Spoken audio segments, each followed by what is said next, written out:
Cette opération a été décidée lorsqu'il est apparu que les ressortissants étrangers de la ville de Kolwezi étaient en grave danger.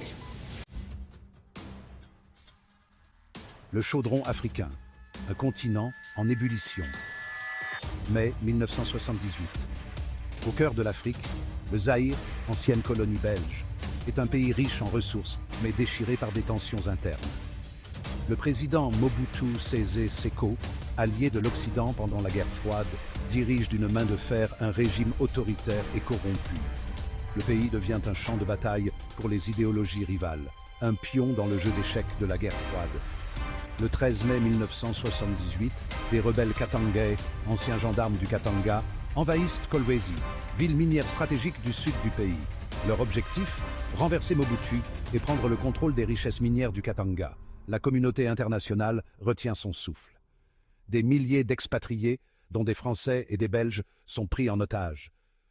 Les appels à l'aide se multiplient, les familles sont terrorisées, l'urgence est absolue. Le monde a les yeux rivés sur Kolwezi, attendant une réponse à ce qui semble être une tragédie imminente. Le calme précaire est brisé et la situation devient chaotique. Les rebelles sèment la terreur et la mort sur leur passage. Les implications stratégiques de l'invasion sont énormes. Une réponse militaire est obligatoire pour contenir la menace. Les stratégies militaires sont mises en place pour une intervention rapide, soulignant l'importance géopolitique de la région.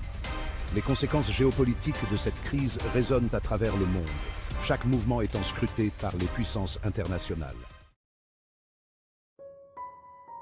L'appel à l'aide de Mobutu, la France face à un dilemme. Mobutu, dépassé par les événements, lance un appel désespéré à l'aide internationale. La France, alliée stratégique du Zaïre, se trouve face à un dilemme. Intervenir, c'est prendre le risque de s'embourber dans un conflit africain complexe et coûteux. Ne rien faire, c'est abandonner des milliers d'innocents à leur sort et ternir l'image de la France sur la scène internationale. Le président français Valéry Giscard d'Estaing est tiraillé. D'un côté, la réelle politique et les risques d'une intervention militaire. De l'autre, l'impératif moral de protéger des citoyens français en danger. La décision est lourde de conséquences, chaque choix entraînant son lot d'incertitudes. Après d'intenses consultations diplomatiques, la décision est prise. La France interviendra avec l'appui logistique des États-Unis. L'opération est baptisée Bonite, un nom de code anodin pour une mission à haut risque. L'objectif est double: sauver les otages et aider Mobutu à reprendre le contrôle de Kolwezi. C'est une course contre la montre qui s'engage. Chaque heure compte pour éviter un bain de sang.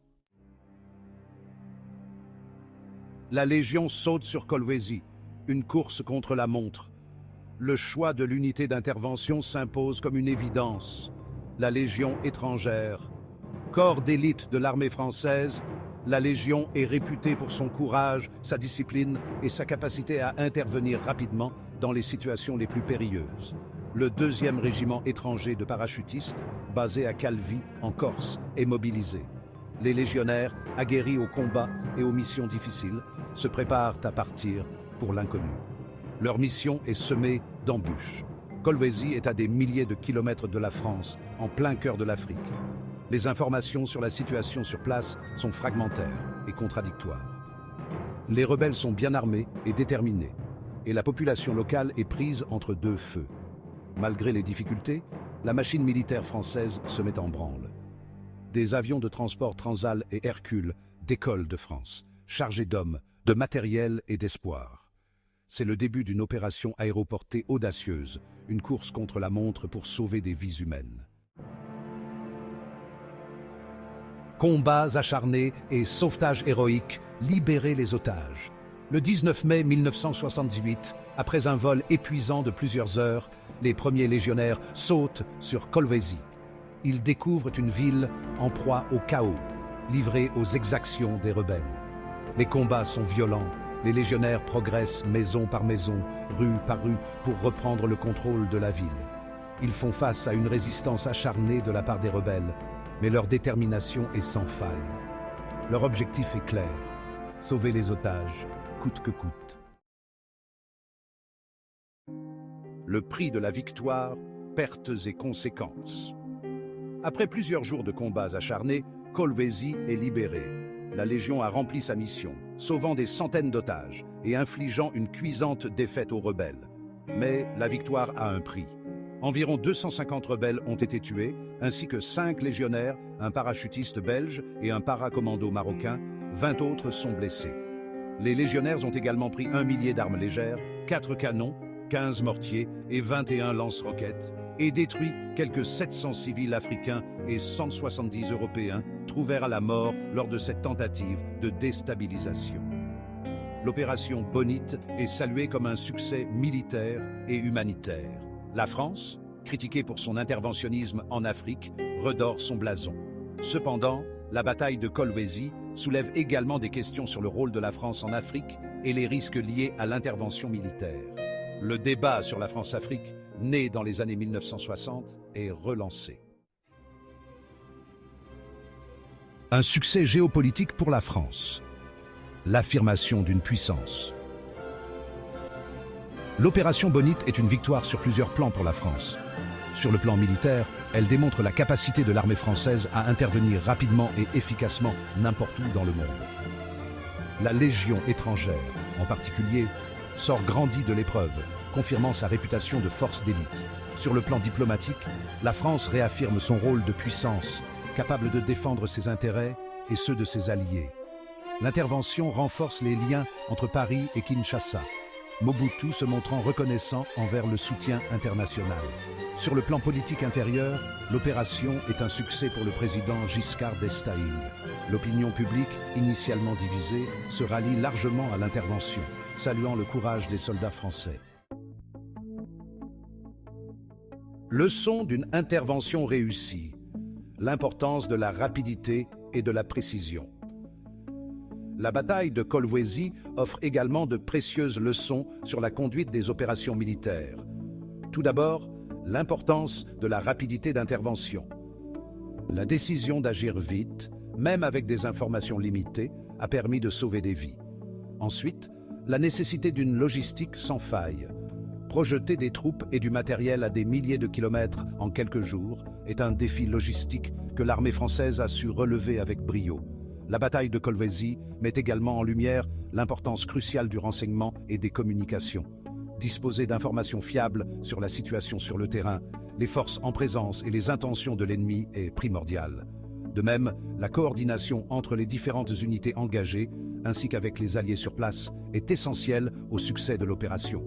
Enfin, la bataille de Kolwezi souligne l'importance de la formation et de l'entraînement des soldats. La Légion étrangère, grâce à son expérience des combats et sa capacité d'adaptation, a pu surmonter les difficultés et remporter la victoire.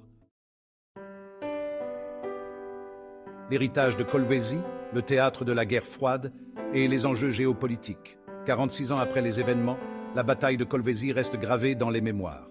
Le Zaïre est devenu le théâtre des affrontements de la guerre froide entre l'Occident et le bloc de l'Est, mené par l'Union soviétique. L'invasion était le résultat d'un plan cubain et forcément soviétique pour faire éclater le Zaïre et ainsi étendre la subversion communiste en Afrique. Cette justification idéologique a été contestée par de nouvelles sources d'information. Tout d'abord, les informations des services secrets zaïrois sur l'implication cubaine n'étaient pas fiables.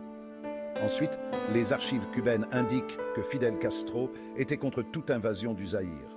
Il est largement admis que Mobutu a manipulé la situation pour s'assurer le soutien de l'Occident.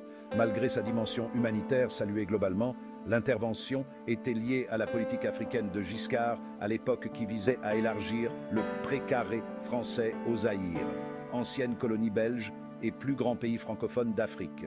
En effet, depuis sa visite d'État au Zaïre en 1975, Giscard a noué des liens très étroits avec le régime de Mobutu. Pour la France, le Zaïre constituait non seulement des potentialités économiques énormes, quoique ses investissements y fussent minimes en 1978, de l'ordre de 20 millions de dollars, mais également un rempart contre l'expansion communiste en Afrique. Des troupes zaïroises étaient désorganisées, mal équipées et mal encadrées, une tragédie toujours bien répandue dans nos armées en Afrique, la corruption. Le tribalisme empêche les armées à relever le défi et combattre les fléaux comme le terrorisme.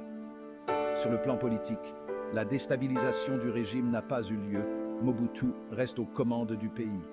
En raison de la destruction de la ville et des installations minières, du départ des Occidentaux, plusieurs années seront nécessaires pour retrouver une activité économique équivalente à celle d'avant les événements, ce qui a affaibli le régime de Mobutu de manière significative jusqu'à sa chute en 1997.